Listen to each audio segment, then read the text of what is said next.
Nós vamos ter uma série de videoaulas agora que falarão sobre empacotamento de software no Debian utilizando o Git e o GBP como ferramentas auxiliares. Nós veremos os tópicos que estão listados, começando por saber o que vem a ser o controle de versão. Então, o controle de versão, basicamente, é quando você está desenvolvendo um determinado software e você faz uma espécie de log passo a passo do desenvolvimento desse software. E por intermédio desse log você pode saber tudo o que aconteceu, reverter ações e, em suma, várias ações podem ser adotadas. Então, o controle de versão ele permite saber o que foi feito passo a passo em um determinado software, como eu já disse, possibilita que várias pessoas trabalhem em conjunto ao mesmo tempo ou não. Então, dá para você trabalhar sobre um software juntamente com outras pessoas, cada um num determinado período de trabalho e depois a junção desse trabalho num trabalho único, ou ainda todos trabalhando juntos ao mesmo tempo. Ele também auxilia no empacotamento porque ele mostra todas as alterações realizadas e tem muitos sponsors que preferem fazer análise em cima de um controle de versão, porque ali dá para ver tudo que foi alterado. Em inglês, o controle de versão ele tem duas siglas. As duas no final se referem à mesma coisa, são apenas duas siglas diferentes que existem. O VCS, que é o Version Control System, e o SCM, que é o Source Code Management. Existem vários sistemas de controle de versão. Os mais conhecidos são o CVS, que já é um pouco antigo, pouca gente utiliza, o SVN, atualmente o mais utilizado é o Git, mas tem também o Mercurial e outros. Nós vamos estudar então o Git nessas videoaulas e também o GBP, mas nessa primeira somente o Git. E vamos ver algumas características dele então. Ele foi criado em 2005 por Linus Torvalds para auxiliar no desenvolvimento do kernel Linux. A sua principal característica é a de não precisar se conectar a um servidor central de rede, apesar dele poder fazer isso. É o sistema de controle de versão mais usado no mundo atualmente.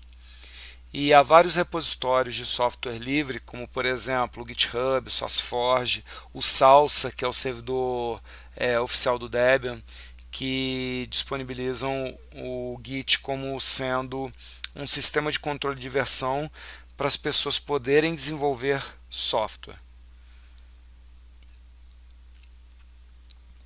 Um conceito que nós temos que entender é o de branches e tags. Branches são ramificações dentro de um repositório Git. Então, o que é um repositório? Digamos que você tem um diretório e lá dentro tem um código-fonte de um programa. Lá dentro você pode iniciar então um controle de versão por Git.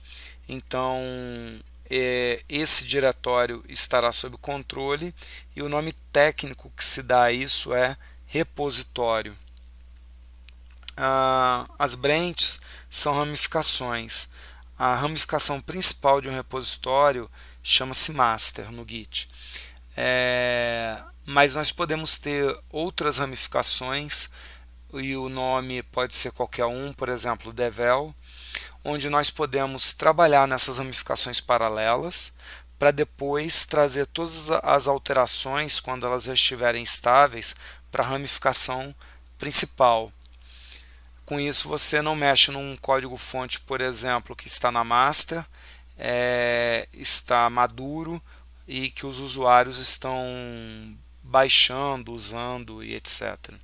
Você só vai mexer quando você tiver já um código desenvolvido maduro. As tags elas podem ser utilizadas para marcar pontos de desenvolvimento de um software ou para lançar versões úteis aos usuários. Então as tags elas são marcas. Por exemplo, marca de versão. Nós fazemos a tag 1.0 continuamos a desenvolver o software, lançamos a tag 2.0, ou se não, você pode usar tags para sinalizar determinados pontos do desenvolvimento. Por exemplo, finalizada a inserção de áudio, finalizado o corretor ortográfico, são pontos de desenvolvimento do seu software. Depende de como você está trabalhando. O Git, a instalação dele é muito simples.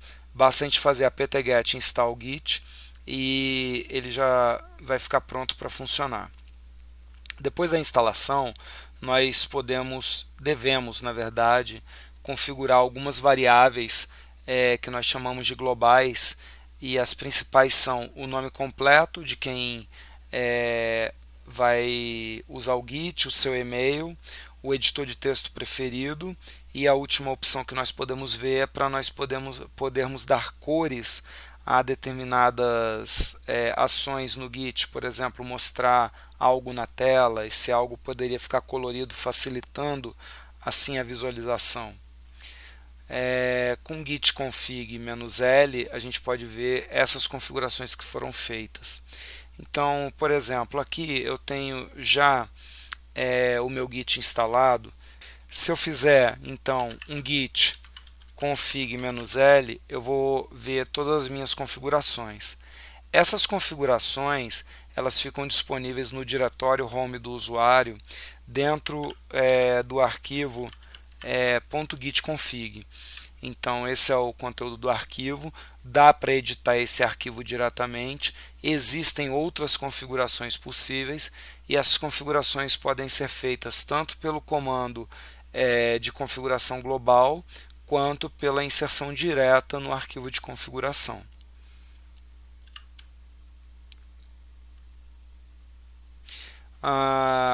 Nós vamos ver a partir de agora então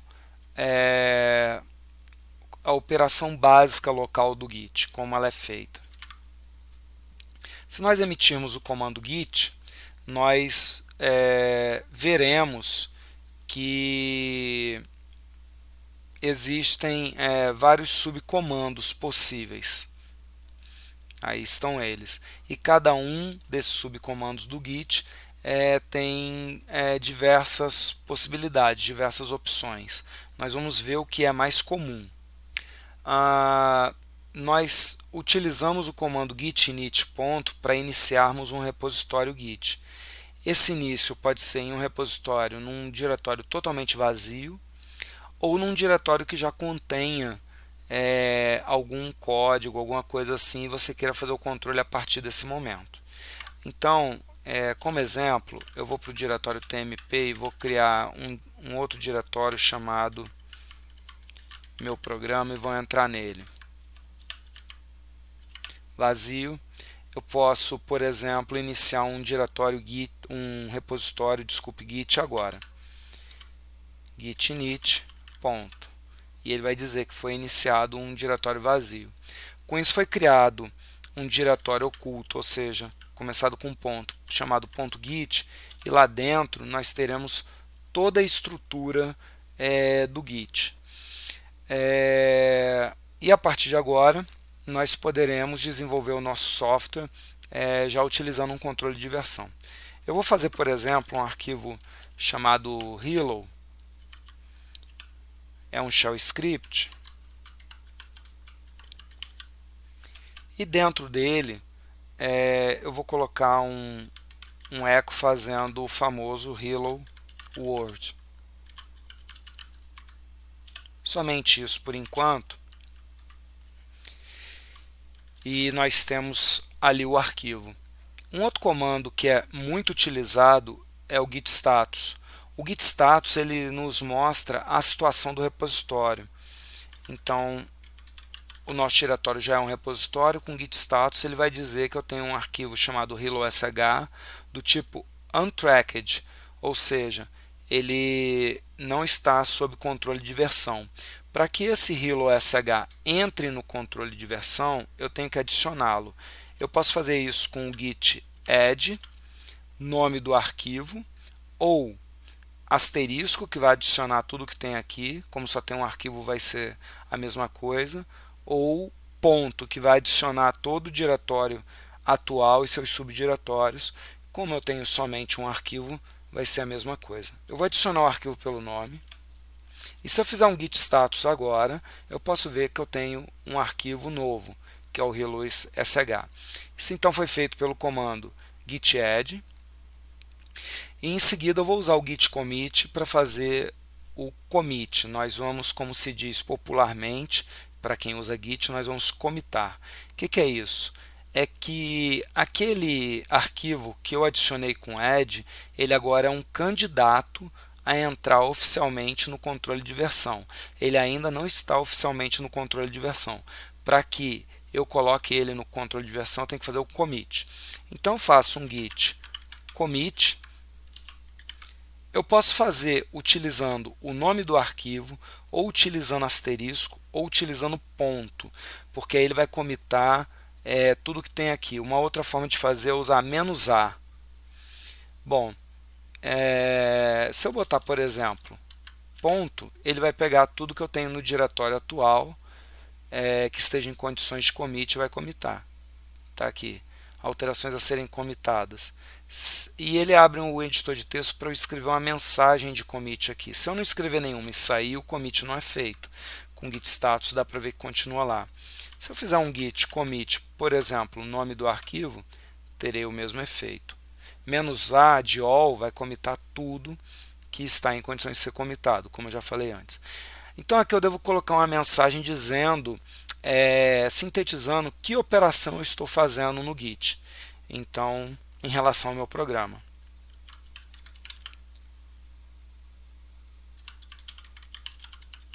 Então eu estou adicionando o arquivo principal, salvo e saio, e o commit é feito. Está aqui. Inclusive o arquivo está no modo 644. Se eu fizer um git status, não há mais nada a ser commitado.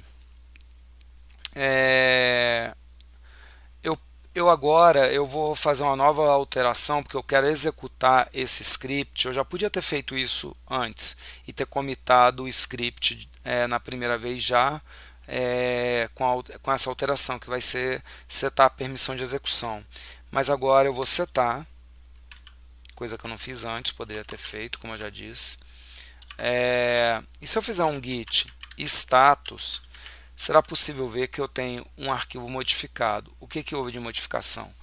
A permissão do arquivo. Se eu fizer um git commit nome do arquivo, eu vou usar "-a" agora, em vez de nome do arquivo. Eu vou poder fazer uma mensagem de commit. Então, vou fazer aqui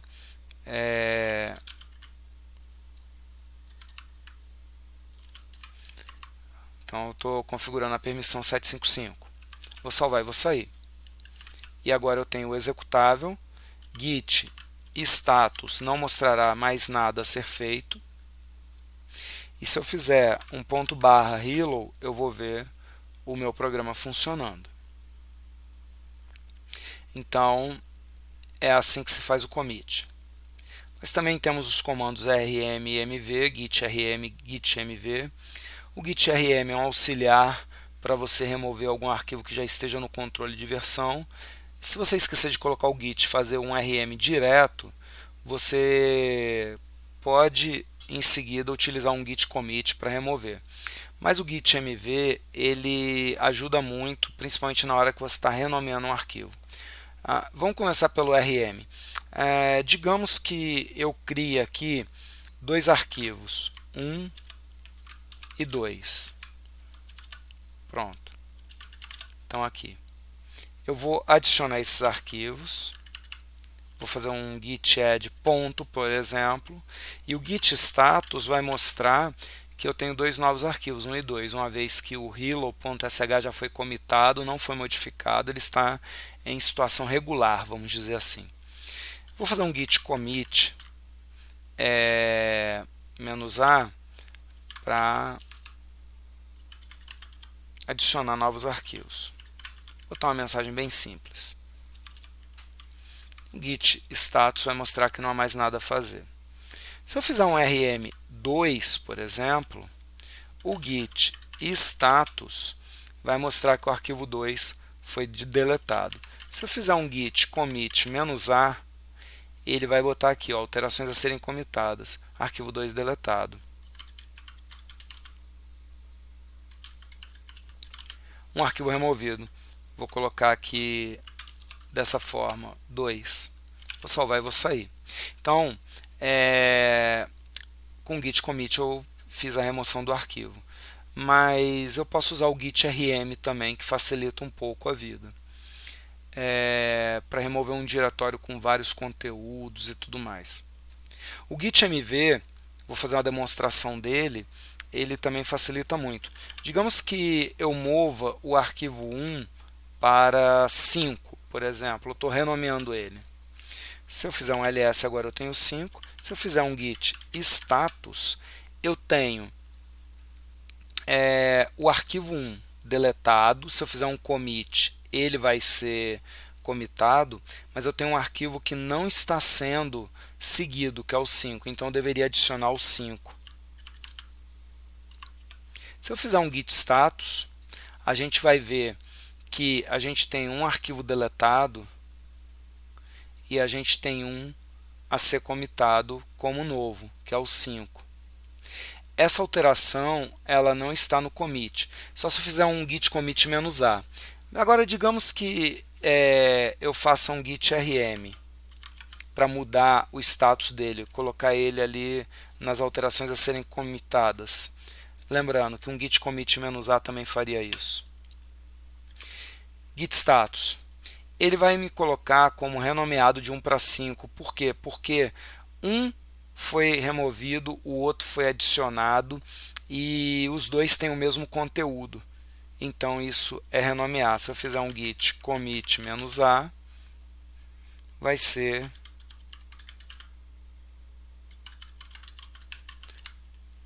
um rename. Vou salvar e vou sair. Vou mostrar com o git move como fica mais fácil. Se eu fizer aqui ecotest para 10, por exemplo, agora eu tenho um arquivo 10. Git move 10 para 12. Eu não adicionei o arquivo 10, ele então não está sob o controle de versão. Git add 10 e agora sim, move. Git status. Eu tenho um novo arquivo. Mas por que ele não está mostrando que foi renomeado? Porque eu não tinha comitado antes também. Ele não existia, ele não tinha sido finalizado no controle de versão. Eu vou comitar e vou renomear agora, depois de comitar, para mostrar o que vai acontecer.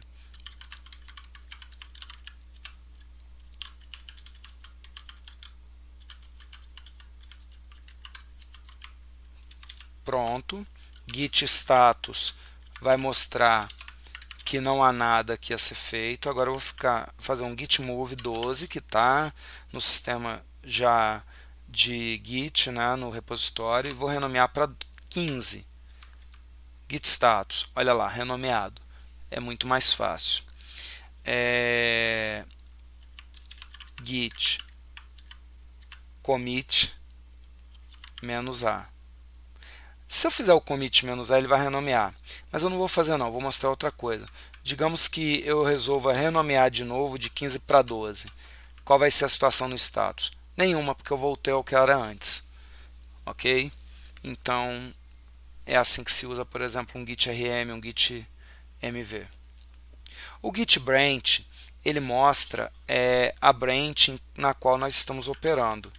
No caso, nós estamos na master, que é a branch principal. Quando você cria um repositório, você automaticamente vai operar na master. Temos também o git checkout. O git checkout, uma das funções dele, nós vamos ver outras depois, mas uma das funções é fazer com que você possa sair de uma branch e ir para outra. Com o "-b", caso a branch não exista, ela vai ser criada antes de você ir para ela. Então, nós vamos fazer um git checkout "-b e vamos criar uma branch chamada devel, por exemplo. E aí nós vamos ver aqui que nós fomos para uma nova branch chamada devel. Se eu fizer um git branch, vai ser mostrado que eu estou na devel e não na master, mas que existe também uma master. Se eu fizer um ls, vai ser possível ver que nós temos todos os arquivos anteriores lá dentro. Por quê? Porque quando você cria uma branch a partir de outra, essa nova branch é uma cópia da que você estava. É possível você criar uma branch vazia, mas isso não é comum. Isso não serviria para nada, porque eu crio uma branch geralmente para mexer no código que eu tenho, deixando a master disponível com um código já maduro para quem quiser fazer download, usar e tudo mais, para alterar esse código numa devel, por exemplo, e depois que ele estiver maduro eu trazer para a master. Seria algo mais ou menos assim. Agora eu posso criar um novo arquivo. No caso eu vou criar ele antes aqui no editor de texto.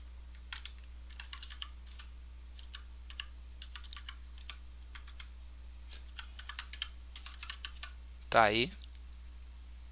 Vou salvar e vou sair. Vou remover um arquivo. Vou fazer com git rm a remoção do arquivo. E vou também mexer no Hello. Olha só, eu estou fazendo várias operações e não estou comitando. Não tem problema. Eu vou ter uma variável nova aqui. Se eu fizer um git commit -a, ele vai comitar quase tudo, né? Porque eu tenho um arquivo 15 aqui que eu não adicionei. Mas eu deletei o 5, eu modifiquei o Hello. Deixa eu fazer um git add ponto, que ele vai adicionar tudo que existe aqui não está adicionado. Se eu fizer um commit, agora sim, criei um novo arquivo, deletei outro e modifiquei esse.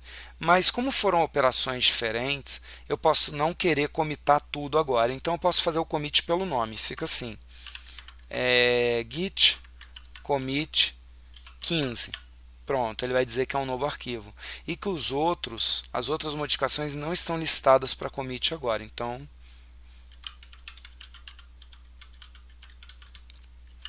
tá aqui, criei um novo arquivo, 15. Agora eu vou fazer o commit no 5. Olha lá, ele foi deletado. E aquela modificação que eu fiz no Hello não vai ser computada nesse momento. Então, eu vou fazer a remoção.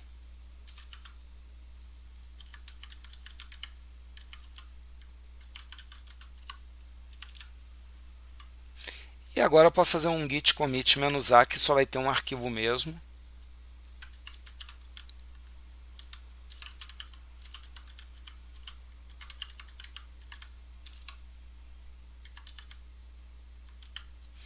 Botar assim. Uma possibilidade aqui no commit é usar várias linhas para explicar o commit. A primeira fica só como um título curto. Em um sistema gráfico de Git, por exemplo, vai ser mostrada somente essa primeira linha e quando você clicar no commit, as outras serão mostradas. Aqui embaixo eu posso explicar por que eu estou fazendo isso. Por exemplo,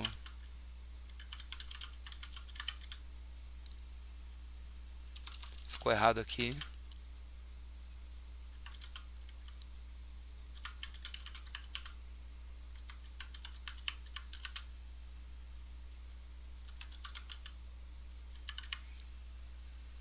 Por exemplo, isso. Posso ter várias linhas. Salvo e saio. Tá aí. Git status. Lembrando que eu estou na branch devel, eu não estou na branch master. Bom, se eu quiser ir para master, eu posso fazer uma git checkout master. Agora eu estou na master. ls. Vejam que eu não tenho aquelas modificações. Com o comando merge e o nome da branch, eu posso trazer o conteúdo daquela branch para a branch na qual eu estou trabalhando. Então vejam só, eu estou na master. Se eu fizer aqui um git branch puro, ele vai mostrar que eu estou na master. E se eu fizer um git merge devel, eu vou pegar todas as modificações da devel e vou trazer para a master. Então tá lá, ele está me mostrando que houve adições, teve a deleção do 5, né? E em consequência agora a minha master está desse jeito que nós estamos vendo. Eu continuo tendo todas as branches, Mas digamos que eu queira remover a branch devel, eu posso fazer um git branch -d devel. Já que eu fiz o merge, a master tem o que eu queria, eu posso deletar a devel. Alguns gostam de deixar por causa de histórico, mas aí depende do que você está planejando na sua utilização. E aí ela foi deletada. Se eu fizer somente um git branch, ele vai mostrar que eu só tenho a master.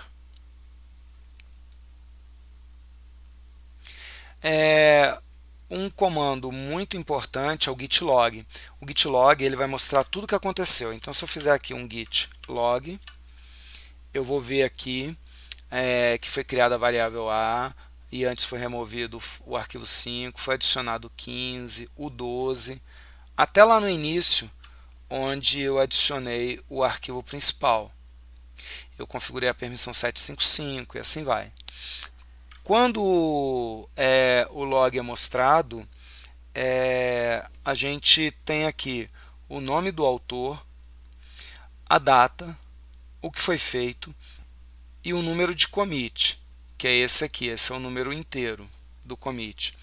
Mas a gente pode referenciar um commit pelo número usando só os 3 primeiros bytes e meios. Então, o normal é referenciar assim, ó, primeiro byte, segundo byte, terceiro byte, metade do quarto.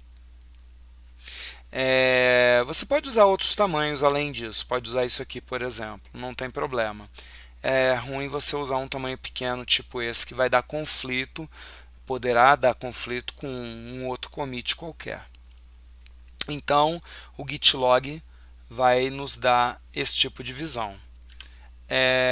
Um outro log muito interessante é o git log com a opção "-name only", que vai mostrar o nome dos arquivos modificados.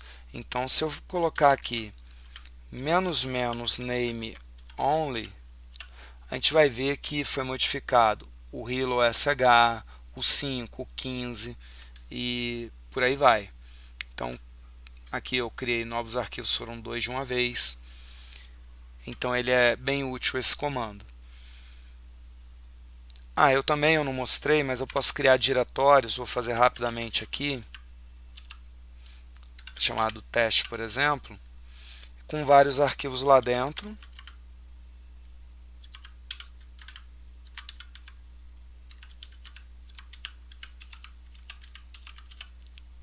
Tá aí. Se eu fizer um git status, ele mostra que há um diretório teste que não foi adicionado. E agora eu posso fazer add num arquivo só ou no diretório inteiro. Então, se eu fizer um git add teste, todo o diretório vai ser adicionado. Olha lá, novo arquivo, com todo o seu conteúdo. Git commit.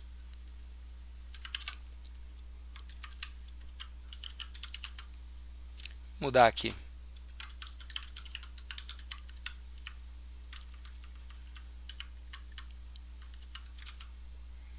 Pronto. Git status, o diretório inteiro está sob controle de versão agora. O git blame ele é bem interessante, que ele mostra tudo o que aconteceu com um determinado arquivo. Digamos que eu pegue o meu hello agora e eu inclua outra variável aqui e também uma exclamação aqui. Tá? E aí eu vou fazer um git commit -a.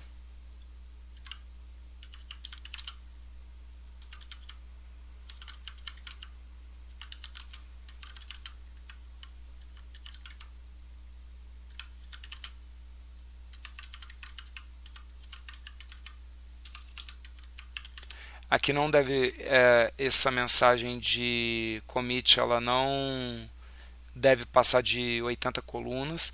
E aqui embaixo eu posso explicar.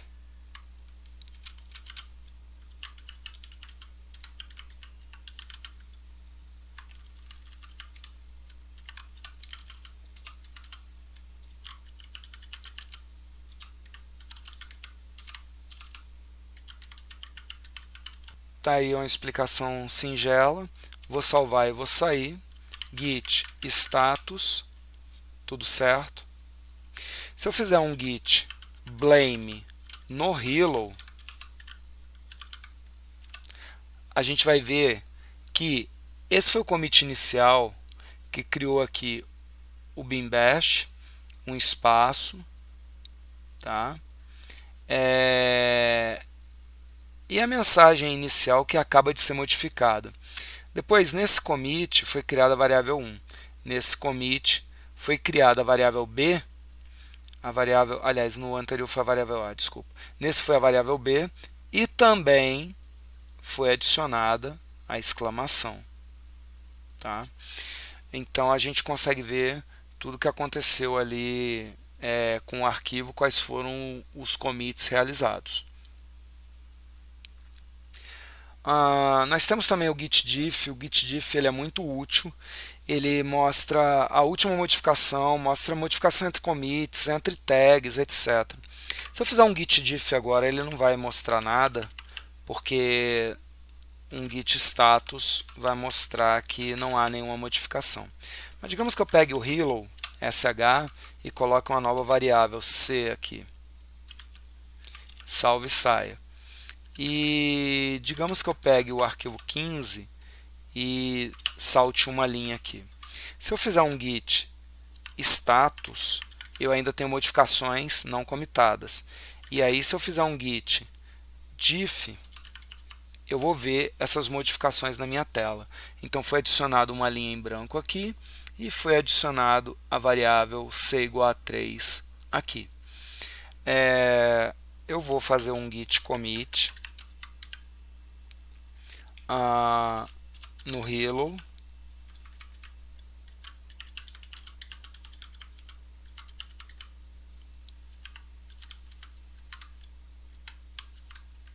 Pronto. E no 15 eu vou desfazer o que eu fiz. Então o meu controle de versão aqui, o status, não vai reclamar de nada. O gitdiff ele também pode ser utilizado entre commits. Então se eu fizer um git log,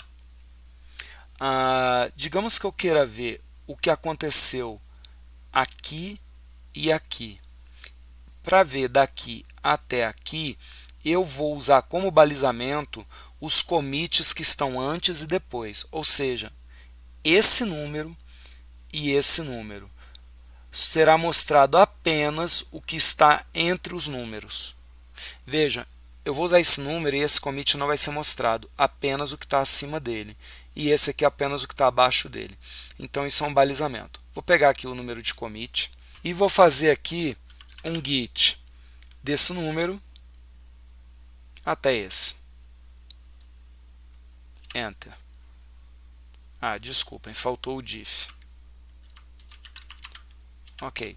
Então, eu consigo ver que foi adicionada a variável A, que foi colocada uma exclamação aqui. Vejam que não existia nada e aí foi criado o arquivo teste1. Não existia nada, foi criado o teste2. E não existia nada, foi criado o teste3. Eu consigo fazer também o diff entre tags, e isso eu vou mostrar depois. A outra coisa que eu consigo fazer é pegar um git log, pegar, por exemplo, esse número de commit e ver tudo que aconteceu depois dele até agora. Bastaria fazer um git diff e o número dele. E eu vou ver tudo que aconteceu até agora.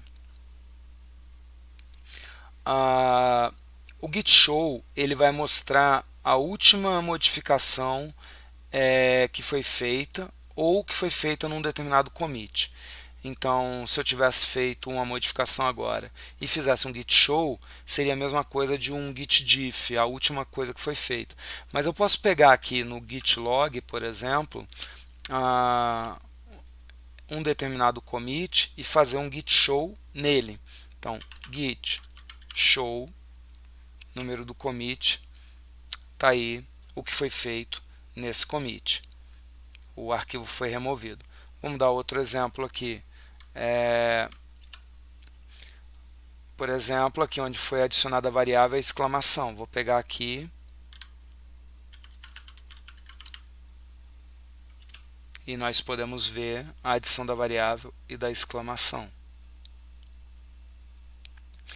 O git grep, que pode usar expressões regulares, ele é muito útil para a gente poder achar alguma coisa. Então, se eu fizer, por exemplo, um git grep b igual, eu vou ver que lá no hello sh tem o b igual a 2. Tudo bem, isso aí um grep normal faria também, mas tem uma coisa legal que dá para fazer, que é utilizar ele com o git have list --all. Se eu fizer isso, um git have list, que é a lista de revisões, --all, eu vou ver todos os commits que foram feitos até agora. Então, se eu colocar isso num subshell, ou seja, eu vou obter o resultado desse comando, e na frente eu colocar o mesmo git anterior, um git grep b igual, eu vou ver em quais commits isso aí foi manipulado de alguma forma. Eu posso fazer um git show e nós vamos ver a criação dele. Também nesse mesmo commit foi feito a colocação da exclamação. Com git checkout eu posso trazer de volta o conteúdo de arquivos que não foram comitados. Então digamos que por um incrível acidente eu faça isso aqui e também faça isso aqui, ó. Sem querer eu fiz isso. Git status vai mostrar que houve a modificação de um arquivo e a deleção de 3.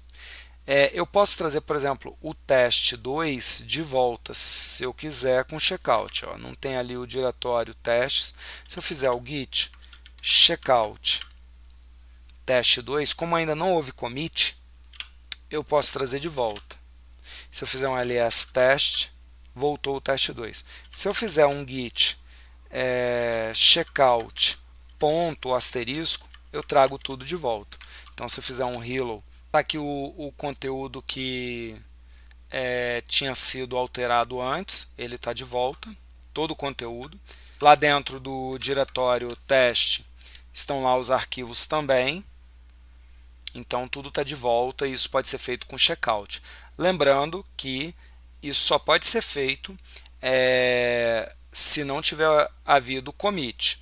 Se eu fizer um git status aqui, está tudo bem. Agora, digamos que haja o commit, né? Eu vou fazer aqui, por exemplo, eu vou remover todos os testes, tá? Vou fazer o git rm. Como é um diretório, eu vou usar o "-r" e o F para forçar. É igual ao rm mesmo. Teste. Tudo removido. O git status vai mostrar ali. E o git commit -a vai permitir que eu faça o commit, então.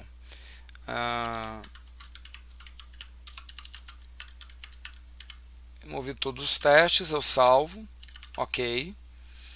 E se eu fizer agora o git checkout teste, ele vai me dar um erro porque ele não sabe o que eu estou querendo. Eu vou fazer uma nova operação aqui. Eu vou pegar o hello e vou adicionar uma variável nova.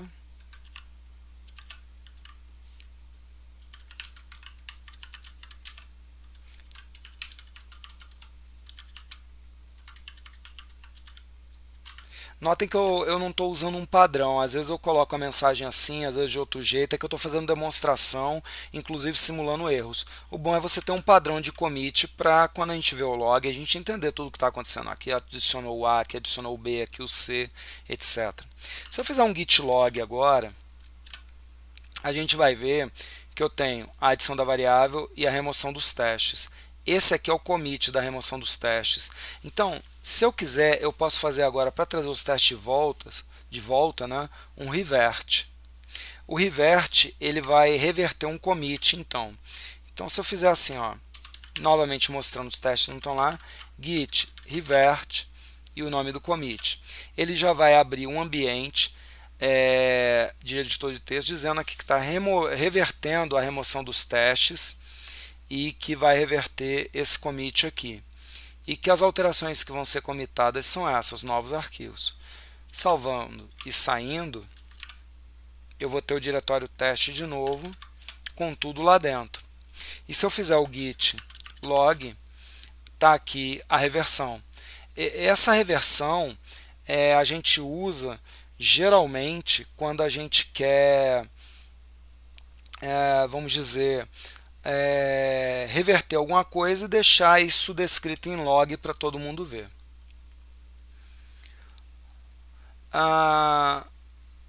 Uma outra operação, e essa é uma operação que tem que ter cuidado, ela é meio drástica, é a de reset, com a opção hard.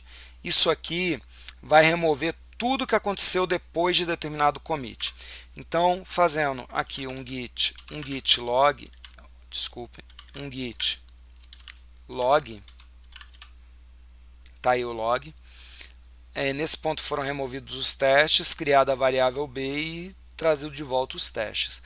Vou pegar esse commit. Se eu fizer um git reset hard aqui, esse vai ser o topo, a cabeça, como é mostrado aqui, do master, o topo. Ou seja, tudo que está depois desse commit vai desaparecer, vai ser apagado. Então, se eu fizer um git reset hard, tá aí. O topo agora é BF33952. Olha lá, BF33952.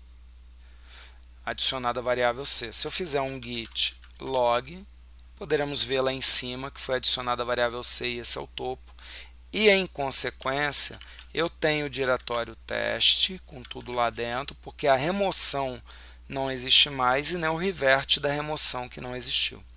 E se eu der uma olhada no hello, eu botei um E aqui sem querer, mas no hello não tem a variável D. Ok.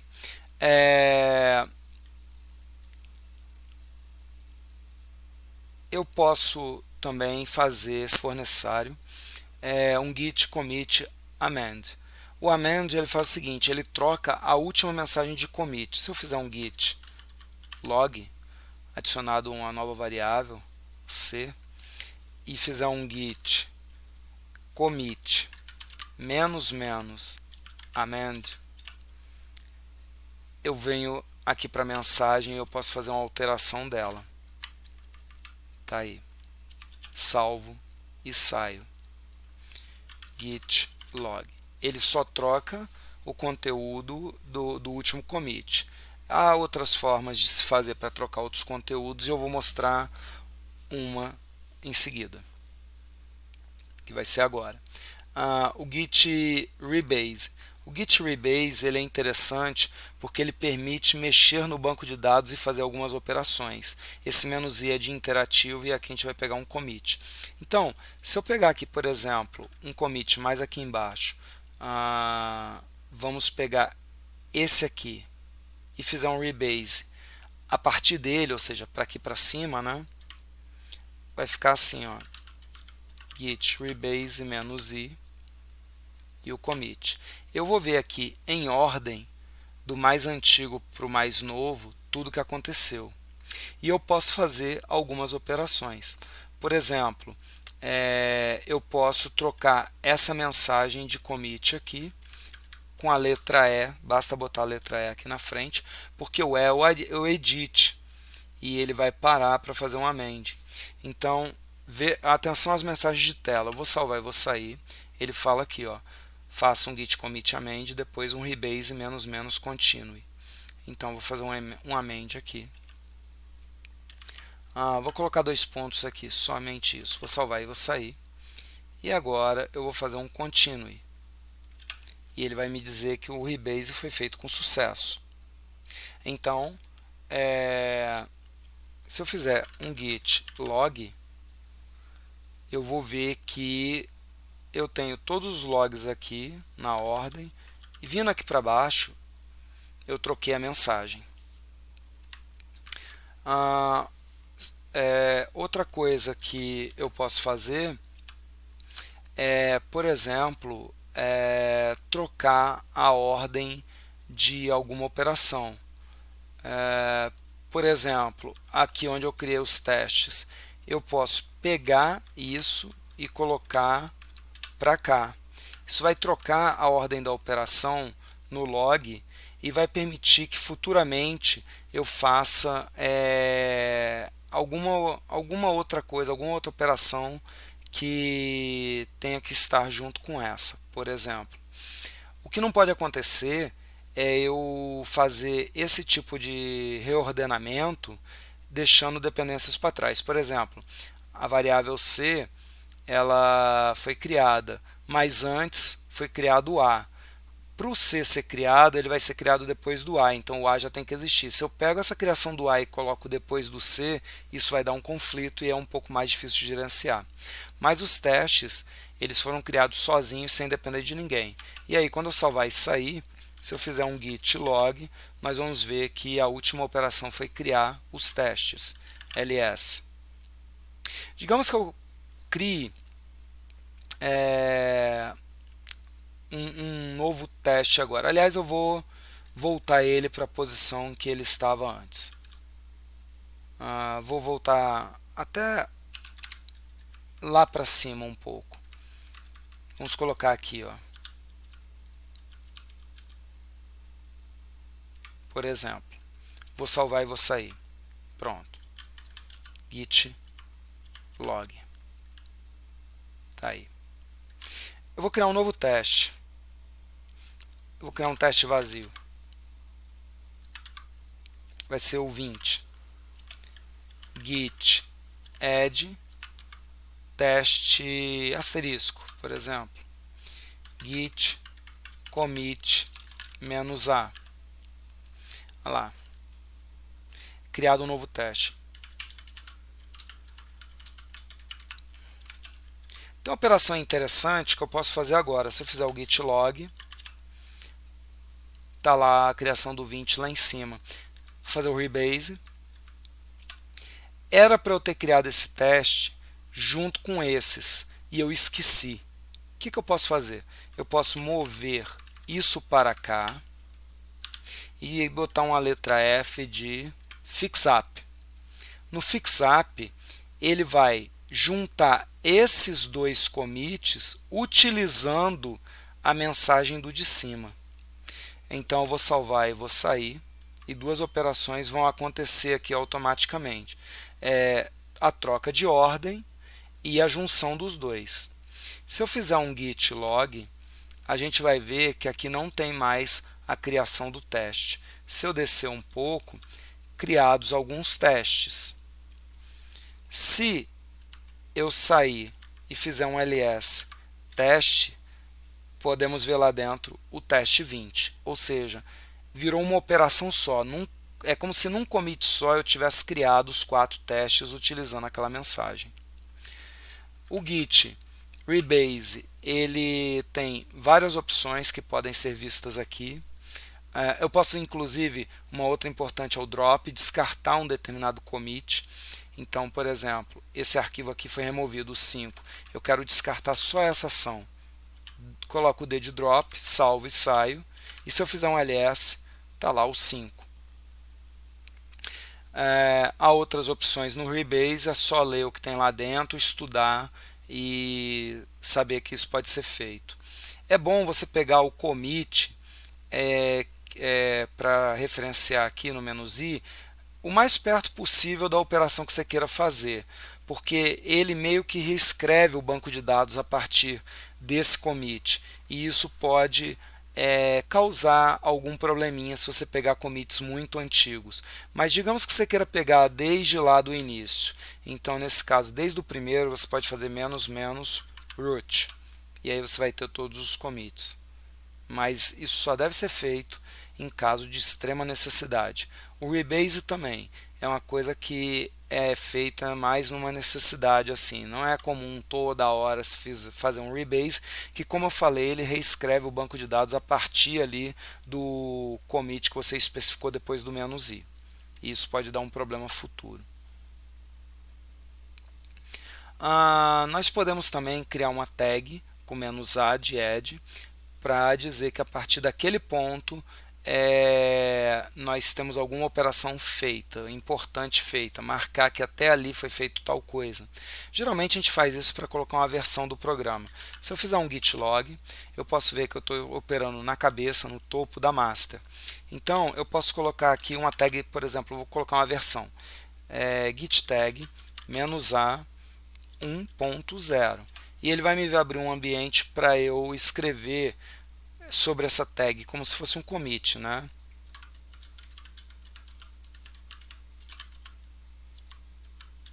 Salvo e saio. Se eu fizer um git log, tá aqui, ó, tag 1.0. Agora eu vou alterar meu programa. Eu vou pegar o hello, vou adicionar uma nova variável e vou dar um exit 0 aqui. Eu vou fazer o commit.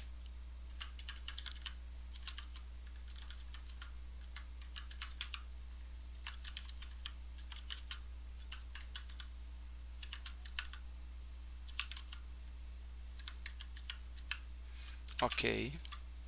Eu também vou criar um novo arquivo aqui. Vou criar vazio 6.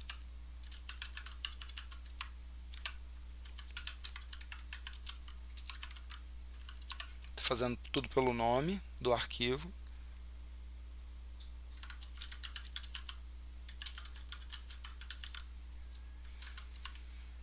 Vou salvar e vou sair. Se eu fizer um git log, a gente vai ver que aqui no topo temos a criação do arquivo, temos aqui a variável e a tag está aqui.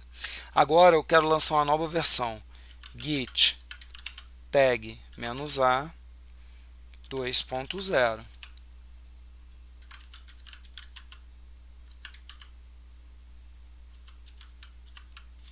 Pronto, vou salvar e vou sair. Git log. Tá aí. Eu vou fazer mais uma operação aqui. Deixa eu pegar e abrir de novo o nosso hello e botar mais uma variável lá. Uma variável m.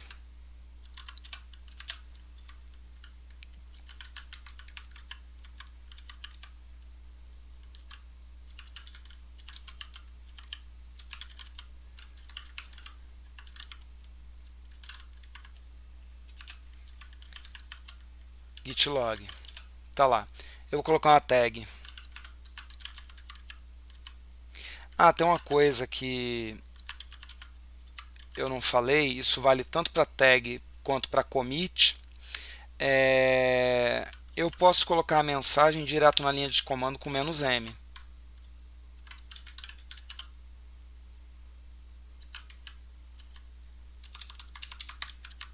Version ou tag, tanto faz. Tá lá. No commit dá para fazer isso também com "-m". Git log, tá lá a tag. Se eu precisar, eu posso deletar a tag com "-d". Então, como é que eu vejo as tags que eu tenho? Git tag, vai listar todas. Git tag -d 3.0 e ela foi deletada. Se eu fizer um git tag, ela não existe mais, e um git log, ela não vai estar mais lá. Outra coisa que eu posso fazer é um diff entre tags. Aí ele vai mostrar o que aconteceu entre as duas tags. Seria a mesma coisa de eu fazer um git, né? Diff entre esse commit e esse commit. O que acontece é que as tags às vezes estão um pouco distantes, às vezes há 1000 commits entre as duas e eu sei quais tags existem, eu tenho o programa 1.0 e 2.0 rodando e eu quero ver o que aconteceu ali no meio. Git diff, e aí eu vou colocar o nome da primeira tag e o nome da segunda tag. Então vai ficar 1.0, 2.0. E aí eu tenho as diferenças que ocorreram ali no meio. Eu também posso fazer um git log entre tags. A única diferença é que tem que ter ponto ponto aqui no meio. E aí eu consigo ver os logs de tudo que aconteceu. Tá a tag 2.0, o commit que veio antes dela, e lá abaixo estaria a tag 1.0. Em suma, essa é a operação básica com Git, operação local, sem usar servidor. E é basicamente isso que a gente precisa no nosso dia a dia. Eu reuni aqui algumas referências, alguns resumos e livros. Nós temos aqui dois resumos do tipo, aquele tipo folha frente e verso dobrável, né? Estão os dois aqui. Tem um livro gratuito em PDF disponível nesse endereço. E tem o guia online também que você pode instalar com a apt-get install gitmagick, é o nome dele. E se você fizer um ls nesse diretório, você vai ver todo o conteúdo do Gitmagick, tem em PDF, tem em HTML. Pode ser que um dia esses links desapareçam. Então eu também fiz uma cópia para o meu site e estou deixando disponível um link para clicar lá no debianet.com.br, onde fica o PDF dessa palestra. Vai ter também os links desses resumos e livros que eu estou mostrando, além da videoaula, que fica no YouTube, mas está listado, linkado lá na página debianet.com.br. Então, por enquanto é isso. Na próxima videoaula, nós vamos ver como se faz a operação com servidores remotos.